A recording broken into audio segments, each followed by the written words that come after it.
Chapter 15. They're capable of changing the world? Why is it, Anastasia, that every time you speak of your forebears, you always talk about mothers, about women? As for men, your forefathers, I hardly hear anything. It's as though the fathers in your line were all insignificant, or maybe your genetic code, or your ray, doesn't allow you to feel your male ancestors? Isn't that a bit insulting towards your forefathers? I can feel and see the deeds of my forefathers, just as I can my foremothers, when I want to.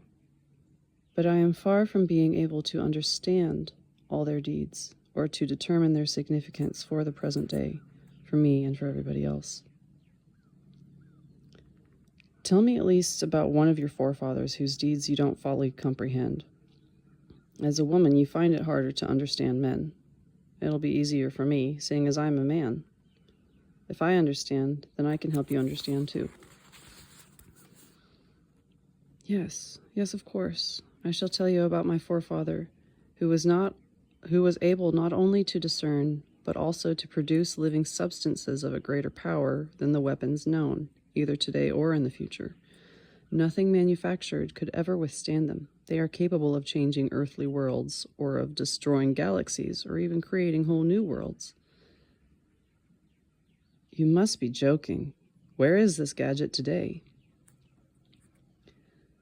Any man capable, man with a capital M, living on the earth today is capable of producing it, provided he can understand and can feel. My forefather revealed part of the mystery to the Egyptian priests.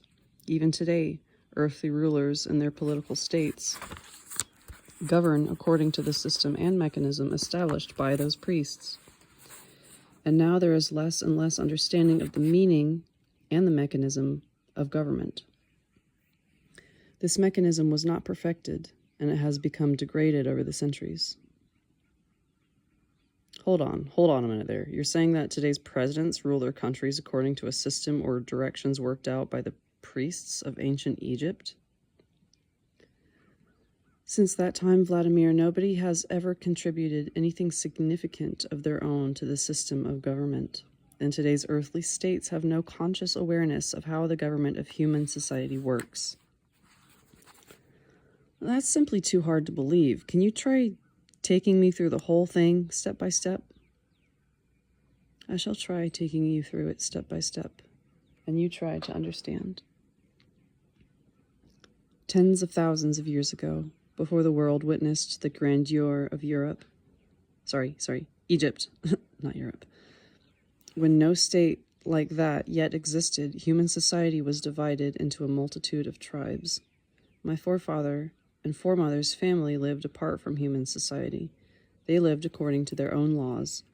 They were surrounded in their glade by everything as it was back in their pristine origins, as in paradise.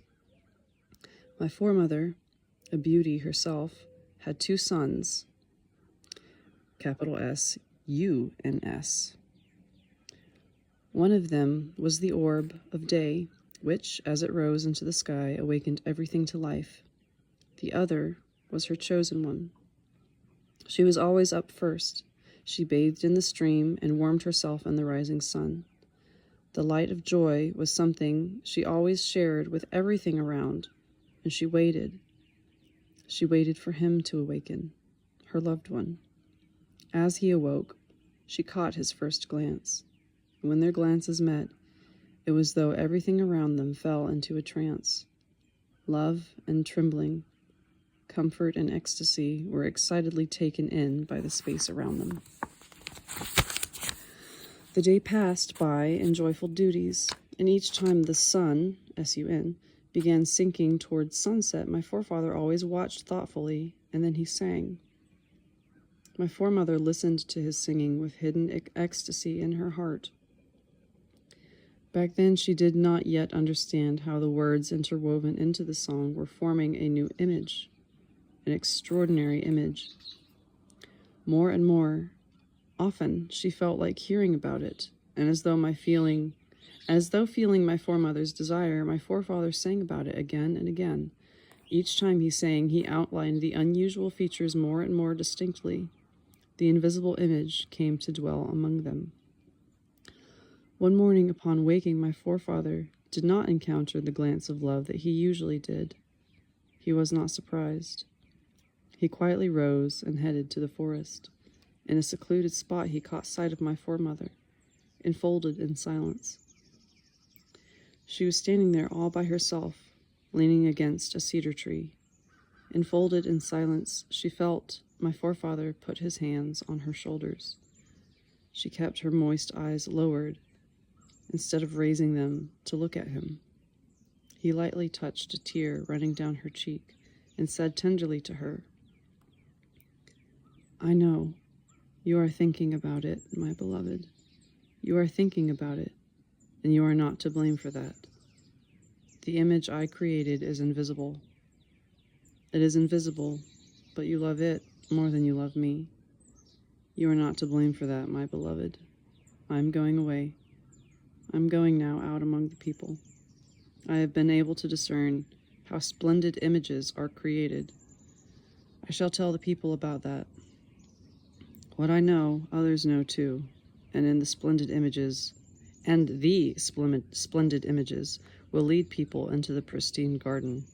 There is nothing more powerful in the universe than the substance of living images.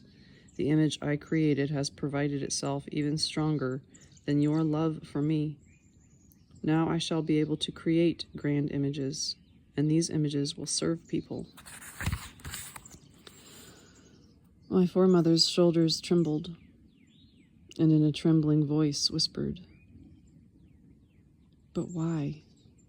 You, my beloved, have created an image which I love. It is invisible, but you who are visible are going to be leaving me. Our child is already stirring within me. What shall I tell him about his father? The splendid image will create a splendid world. Our son will picture to himself as he grows the image of his father. If I am able to become worthy of the image pictured by my son, then my son will recognize me.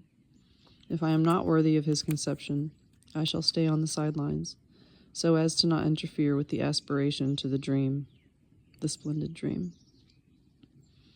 Incomprehensibly to my foremother, my forefather went away. He came to the people. He came with the grand discovery enthralled. He came for the sake of his future sons and daughters, and an aspiration to create a splendid world for all.